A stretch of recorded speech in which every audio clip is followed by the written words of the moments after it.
airport terminal after learning that my flight had been delayed for 4 hours when I heard the following announcement.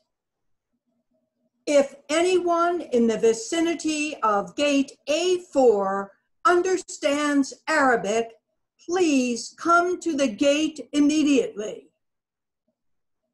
Well, it was 2008. Not the best of times to be an Arab American, so I hesitated. But after all, A4 was my own gate, so I overcame my reluctance and I went there. When I arrived, I saw an older woman dressed in full traditional Palestinian embroidered clothing, just like my grandma wore, crumpled to the floor, wailing. Please, said the flight agent, talk to her, find out what the problem is. We told her the flight was delayed and she did this. I stooped down to put my arm around her, and trying it in the best Arabic I could muster, I said, Shudawa, Shubatu Habibti, Stani Shweni Fadlig, Shubitsi. Well, as soon as she heard some words that she recognized, however poorly used, the woman stopped crying. It turned out that she thought the flight had been canceled entirely. She was due in El Paso the next day for major medical treatment.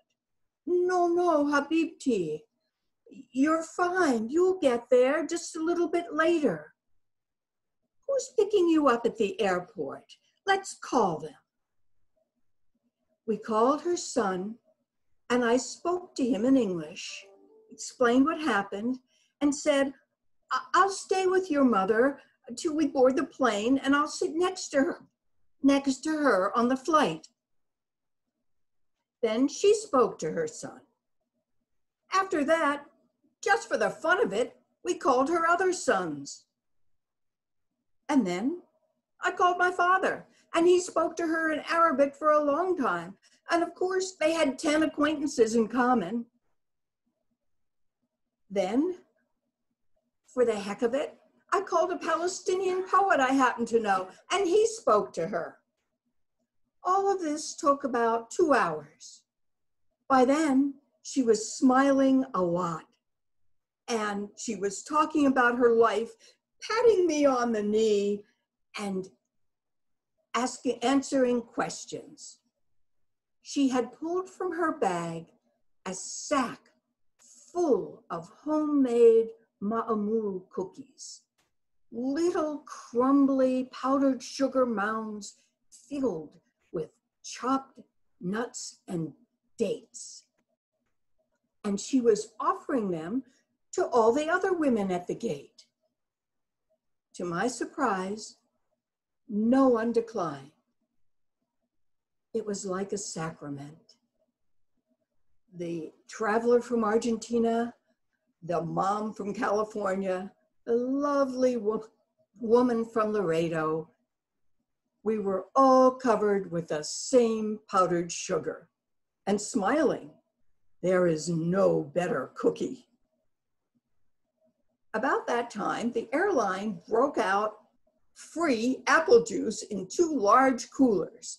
2 little girls from our flight started serving all of the people at the gate, and soon they too were covered with powdered sugar. I noticed that my new best friend, by now we were holding hands, had a potted plant poking out of her bag, some medicinal thing with furry green leaves. And I thought to myself, such an old country tradition. Always carry a plant. Always stay rooted to someplace.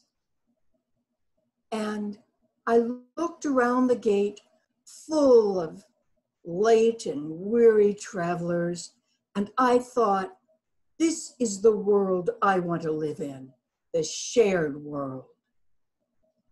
Nobody at that gate, after the first confusion settled down, seemed apprehensive of anyone else. They all took the cookies. I wanted to put my arm around every one of those women. This can still happen anywhere. Not everything is lost.